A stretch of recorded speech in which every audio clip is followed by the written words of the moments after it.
Et quand la tristesse arrive, je sais tu es là, toujours près de moi. Bon lundi matin, on est déjà le 21 janvier. L'hiver s'en va tranquillement, même s'il en reste un bon bout. Mais ça s'en vient, il faut vivre d'espoir aujourd'hui, comme je le fais à tous les lundis. C'est avec une grande joie que je vais rencontrer cet homme. Et je veux le remercier aujourd'hui parce que c'est un homme, si vous verriez son agenda, je crois qu'il se lève à 4h30, 5h tous les matins. Et là, ça part là, pour toute une longue journée, mais il prend toujours le temps. C'est important pour lui de venir partager sa foi, mais aussi ses connaissances qu'il a appris à travers toutes ces années. Et pour moi, c'est un homme d'une grande sagesse. Je m'en vais le rejoindre immédiatement, M. Eddie Savoie. Cette émission vous est présentée par l'organisme catholique La Victoire de l'amour. Depuis toujours, l'être humain cherche le chemin qui mène au vrai bonheur. Pourtant, encore aujourd'hui, notre monde se meurt d'un manque d'amour. Il y a plus de 2000 ans, un homme du nom de Jésus de Nazareth est venu bouleverser le monde, et ce, à tout jamais. Si tu acceptes le Christ dans ta vie, tu es condamné à être heureux.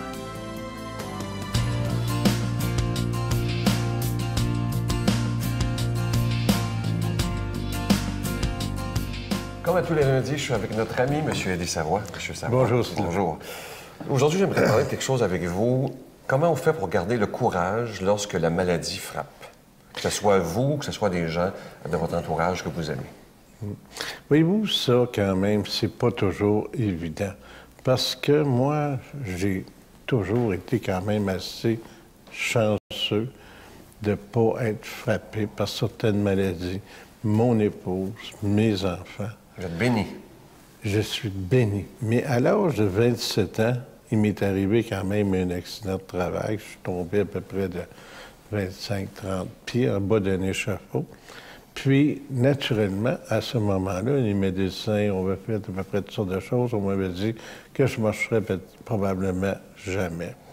Puis ça, je peux vous dire une chose, c'était quelque chose qui m'avait frappé énormément. Pourtant, 27 ans. Parce que j'avais 2 enfants. J'avais Nathalie et Jeannette à ce moment-là. Puis je venais de faire l'acquisition, si vous voulez, de petites bâtisses qu'on peut appeler des maisons de chambre. Puis on travaillait très fort. Puis moi, je travaillais aussi à faire des réparations, des petits contrats, si vous voulez. Puis quand ça s'est arrivé, mais c'est un monde quand même qui vient de s'écrouler, si on peut dire. Puis là, je voyais le courage quand même de mon épouse de faire le tour, de laver des draps, de travailler, puis de toujours m'encourager, puis me dire, écoute, là, c'est sûr que tu vas passer au travail, qu'il va arriver quelque chose, puis on va quand même pouvoir s'arranger, puis je l'ai gardé aller. Puis pour moi, là, ça m'a donné quand même la force de dire que je vais faire les efforts, je vais faire des exercices. Puis, heureusement, à un moment donné, j'ai trouvé un médecin quand même qui a passé des radiographies, puis il s'est rendu compte quand même que c'était un oubli d'un médecin qui m'avait oublié du liquide dans la colonne. Puis ça, j'avais toujours mal à la tête. Puis chaque fois que je pense à ça, qu'il y a quand même une certaine problématique, puis je vois Carmel, même si je ne me ferme pas les yeux, puis je regarde le courage quand même qu'elle a pu avoir. Pour moi, ça a été une source de motivation. Puis d'avoir la croyance aussi de dire, à l'intérieur de nous, on a beaucoup de choses qui peuvent nous remettre sur pied. En tout cas, je ne sais pas si vous le voyez de proche, mais quand il parle de son épouse, M. Savoie, les yeux vous changent, ça paraît tellement, c'est incroyable. J'ai plus beaucoup de temps, mais je peux vous dire qu'il l'aime, son épouse. Merci. C'est le soleil de ma vie. Merci. Notre Père qui es aux cieux, que ton nom soit sanctifié, que ton règne vienne, que ta volonté soit faite sur la terre comme au ciel. Donne-nous aujourd'hui notre pain de ce jour. Pardonne-nous nos offenses, comme nous pardonnons aussi à ceux qui nous ont offensés. Et ne nous soumets pas à la tentation, mais délivre-nous du mal, car c'est à toi qu'appartiennent le règne, la puissance et la gloire, pour les siècles des siècles. Amen. J'espère que vous prendrez le temps de lire mon dernier livre qui s'intitule « Demandez et vous recevrez ». Ayez l'audace de croire en l'impossible. Moi, j'en suis la preuve vivante. Il y a 18 ans bientôt, quand ce ministère a été fondé, pour beaucoup de gens, c'est impossible. Je me le suis fait dire, pas à peu près, je peux vous le dire. Et ce qui est beau, c'est que j'ai décidé de croire aux promesses de Jésus. Et regardez, aujourd'hui, 18 ans après, nous sommes encore là. Et merci de tout cœur, parce que ce ministère-là, il vous appartient. C'est grâce à vous. Et on fait de la télévision pour vous, et ça, pour moi, c'est important. Et sachez qu'on le fait toujours avec une grande joie. Alors, ce mois-ci, le cadeau du mois est ce livre qui est facile à lire, écrit en gros caractères, « Demandez et vous recevrez ». Alors, vous savez que vous le recevrez avec un don de 25 $ et plus, et 2 copies avec un don de 40 $. Je vous donne l'adresse. La Victoire de l'Amour, casier postal 120, succursale Boucherville à Boucherville, le J4B 5E6, je vous la redonne. La Victoire de l'Amour, casier postal 120, succursale Boucherville à Boucherville, le J4B 5E6. Également par téléphone, par carte de crédit dans le 514-523-4433, 523-4433 ou sans frais, le 1-888-811-9291. 1-888-811-9291 et aussi sur notre site Internet, le www.lavictoiredelamour.org. Alors, je vous rappelle le titre de ce livre-là, pardon. Demandez et vous recevrez. Ayez l'audace de croire en l'impossible. Et moi, je vous dis, c'est une promesse de Jésus. Et Jésus, quand il promet quelque chose, il le fait toujours. Alors, je vous invite à le lire. Et surtout, j'aimerais que vous me donniez des nouvelles après votre lecture. Merci de tout mon cœur.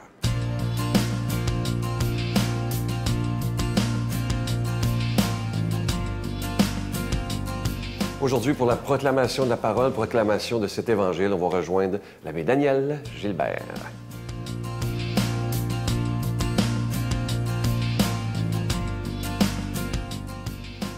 Comme les disciples de Jean-Baptiste et les pharisiens jeûnaient, on vient demander à Jésus, « Pourquoi tes disciples ne jeûnent-ils pas, comme les disciples de Jean et ceux des pharisiens? » Jésus répond, « Les invités de la noce pourraient-ils donc jeûner pendant que l'époux est avec eux? Tant qu'ils ont l'époux avec eux, ils ne peuvent pas jeûner. Mais un temps viendra où l'époux leur sera enlevé. Ce jour-là, ils jeûneront. Personne ne raccommode un vieux vêtement avec une pièce d'étoffe neuve. Autrement, la pièce neuve tire sur le vieux tissu et le déchire davantage. Ou encore, personne ne met du vin nouveau dans de vieilles outres. Autrement, la fermentation fait éclater les outres, et l'on perd à la fois le vin et les outres. À vin nouveau, outre neuve. Acclamons la parole de Dieu. Bon matin, chers amis. Alors, une belle parole de l'Évangile ce matin qui nous parle du jeûne. Hein? Pour nous, on sait, le jeûne, ça nous parle de deux choses habituellement. Ou bien non, ça nous parle d'un régime, là, pour un régime minceur, hein, pour maigrir, ou bien non, un jeûne de privation, hein, qui nous parle un petit peu du carême. Vous savez, à l'époque de Jésus, le jeûne avait une fonction très précise, vous savez, hein, fonction rituelle, je dirais. Il permettait aux gens de se préparer le cœur à la venue de Dieu. Hein? D'ailleurs, Jean-Baptiste jeûnait dans le désert avec ses disciples, et donc parce qu'il était convaincu que le Messie s'en venait, hein? La venue immédiate du Messie. C'était pour ça le jeûne, pour faire venir encore plus vite le Messie. Alors, on se comprend bien, là, le jeûne avait une fonction, donc, spirituelle. Préparer l'âme à reconnaître et à suivre le Messie quand il viendrait. Jean-Baptiste va d'ailleurs prêcher aussi un jeûne et un baptême de conversion pour préparer le cœur des gens à accueillir le Messie. Vous savez, les pharisiens, eux autres aussi, ils faisaient un jeûne. Hein? C'était plus, par exemple, un jeûne qui était une pratique cultuelle, bon, spirituelle, puis eux autres aussi, c'était pour favoriser une rencontre avec Dieu. Voyez-vous? Mais là, il se passe quelque chose d'extraordinaire. Les disciples de Jésus, ils ne jeûnent pas. Alors, si vous avez bien suivi mon raisonnement, là, ça devient plus compréhensible, même évident. Pourquoi? Parce que c'est plus le temps de jeûner. Le Messie, il est là. Le Messie est au milieu de nous. Voyez-vous, la question des pharisiens n'est pas banale. Puis je dirais même, c'est une provocation. C'est un piège aussi pour Jésus. Et Jésus va d'ailleurs leur mettre en plein visage. Regardez qu'est-ce qu'il leur répond. Ils ne jeûnent pas parce qu'ils ont l'époux avec eux. Hein? C'est incroyable quand on y pense, parce que l'époux, c'est une figure messianique annoncée par les prophètes dans l'Ancien Testament. Et c'est ça la bonne nouvelle pour nous autres ce matin. Jésus est l'époux de la noce, c'est-à-dire du mariage que Dieu est en train d'accomplir envers l'humanité. Dieu vient épouser l'humanité à travers son Fils Jésus. Alors c'est donc comme un grand banquet auquel nous sommes tous conviés. Hein? Et je ne sais pas, quand on participe à une noce, vous savez comme moi, personne ne va jeûner à une noce, ce serait faire une offense aux nouveaux mariés. C'est la fête, c'est l'abondance, c'est la joie. Alors Jésus est cet époux pour nous aujourd'hui. Et qu'est-ce que Dieu il veut à travers son époux, à travers Jésus? Bien, c'est de nous faire entrer dans la danse, je dirais, de nous faire entrer dans la joie, dans ce bonheur du royaume de Dieu qui est déjà là au milieu de nous. Mais pour ça, il faut faire de la place pour le nouveau. Hein? Le vieux vêtement dont nous parle l'Évangile, ça nous parle, ça, je dirais, de nos vieilles habitudes ou de nos vieilles conceptions de la religion, même les vieilles conceptions des images de Dieu qu'on traîne encore. Vous savez, moi, je suis toujours étonné de constater qu'encore aujourd'hui, on fait état d'un Dieu qui envoie des épreuves ou qui entre en compétition avec l'humain, hein, qu'il faut tasser de côté comme s'il était un rival dont on devait se méfier. Non, Dieu n'est pas comme ça.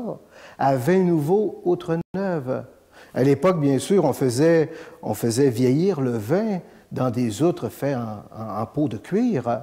Et quand le vin était à maturité, on buvait le vin, c'était du bon vin. Mais on ne pouvait pas réutiliser les outres pour l'autre cuvée, sinon il aurait éclaté et on aurait tout perdu. C'est notre cœur qu'il faut changer. C'est ça que Jésus nous dit. Notre conception de Dieu, de la religion, de la foi, ce vin nouveau que le Seigneur nous donne aujourd'hui dans sa parole. Parole de vie qui est toujours nouvelle, qui est toujours neuve et qui nous enfante et qui transforme notre vie à l'image de Dieu. Eh bien, c'est ce que je vous souhaite. Chers amis, ce matin, à travers cette bénédiction que je vais vous donner, que votre cœur soit toujours prêt à accueillir le nouveau de la parole de Dieu. Là-dessus, je vous bénis, au nom du Père et du Fils et du Saint-Esprit. Amen.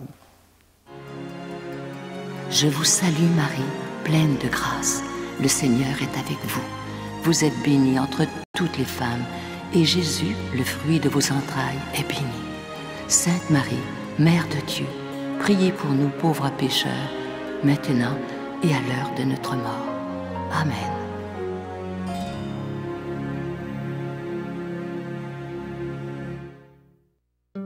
Dans le cadre de l'année de la foi, la Victoire de l'amour vous invite à son pèlerinage du 2 au 13 mai 2013. Nous irons ensemble à Paris, Versailles, Saint-Malo, le magnifique Mont-Saint-Michel, Chartres et Lourdes, en compagnie de Monseigneur Jacques Gaillot, Miguel Padilla et moi-même. Célébration eucharistique à tous les jours et enseignement.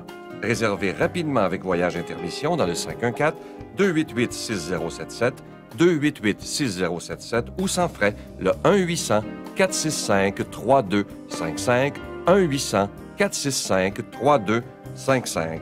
Venez vivre des moments inoubliables en compagnie de celui qu'on appelle Monseigneur des Autres, Monseigneur Jacques Gaillot de Paris. Ça fait quelques semaines que je vous en parle. Je vous invite vraiment à vous procurer le cadeau du mois de janvier. Il s'agit de mon livre qui s'intitule « Demandez et vous recevrez ». C'est un livre qui est facile à lire, écrit en gros caractères. Et moi, je vous le dis, il peut aider tellement de gens. Et je connais quelqu'un qui en a acheté à date des centaines. Imaginez, il en donne autour de lui. Et je le salue d'ailleurs. Et je sais qu'il en donne partout autour de lui parce qu'il me disait, je l'ai vu dans une retraite, il le sait que ça a fait du bien à beaucoup de gens. Alors, vous pouvez le procurer. C'est le cadeau du mois. Je vous souhaite une belle journée. Je vous dis à demain. Bye. Je suis ton ami, quoi qu'il advienne, je serai là pour te parler. Je suis ton ami, les jours de peine, en m'écoutant, tout va changer. La Victoire de l'amour remercie de tout cœur les Résidences Soleil de leur accueil si chaleureux.